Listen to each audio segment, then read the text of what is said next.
so much to watch, and one of the first things you need to do on the road to recovery from a very big festival is to grab your favourite Nana blanket, a couple of cushions, relax into the lounge and watch this interview with legendary US act Devo. Whip it! You're on Triple J with Linda Mariano and Scott Dooley, and we've got Devo in the studio, two of the men behind the band that you've known for a number of years, no doubt, Mark and Jerry. Thanks so much for coming in. How you doing? Peachy. Peachy? I'm awake. Now let's go back. The sound of Devo from the early days, all the songs that you're quite well known for. What is the sound of Devo now? We'll be doing all In Excess covers. It's basically just a tribute show. Good. Are you going to bring back Dove? Wow, everybody down here remembers Dove. We're not sure you know, why Dove that- only played live 3 times. For those that are listening that don't know, who was Dove? Well, that was our alter ego. It was a born-again Christian band playing Devo songs. We were concerned in the early days about other bands opening up for us and kind of confusing people so that they might think we were about rock and roll or something.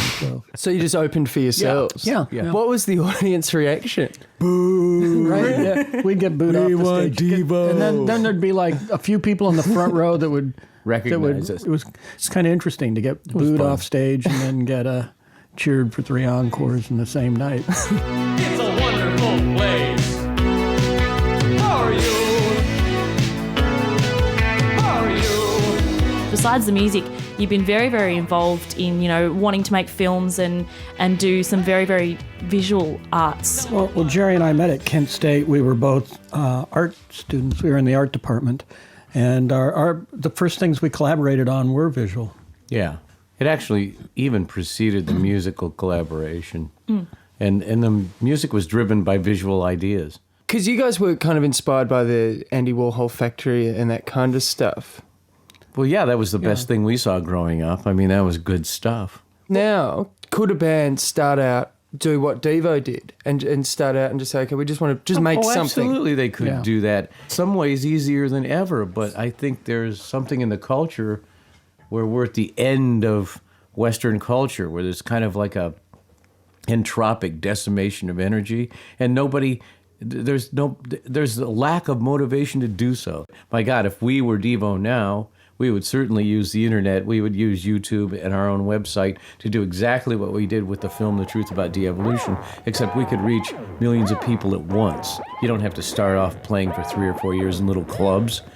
Wanted to whack on a live track of yours that we dug up from a very, very old vinyl.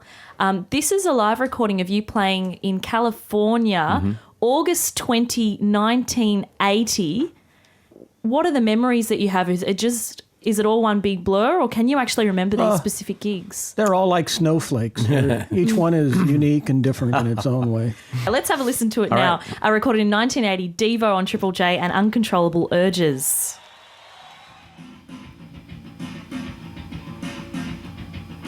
We're playing kind of fast. Yeah. We were good at playing fast. What do you think about, the idol kind of stuff where people are influenced by these people are going to make me a star, so I better do it?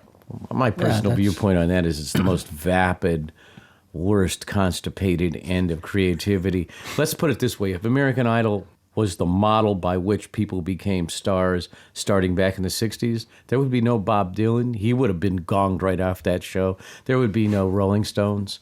There would be no Bob Marley. There would be no Who. There would be no Jimi Hendrix. And then the terrible material that who cares if you have a voice that hits 3 octaves if you're singing crap?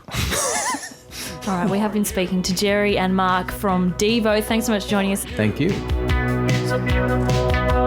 you. Not me.